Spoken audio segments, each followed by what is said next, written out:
Congress party శాసనసభాపక్ష సమావేశం హైదరాబాద్ లో జరిగింది. మాదాపూర్లోని ఓ ప్రైవేట్ హోటల్లో ఏర్పాటు చేసిన సీఎల్పీ సమావేశానికి సీఎం రేవంత్ రెడ్డి అధ్యక్షత వహించారు. ముందుగా పీసీసీ చీఫ్ గా నియమించబడిన మహేష్ కుమార్ గౌడ్ ను సన్మానించారు.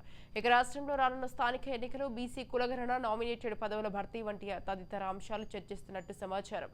కాగా ఈ సమావేశంలో ఓ ప్రత్యేకత చోటు చేసుకుంది.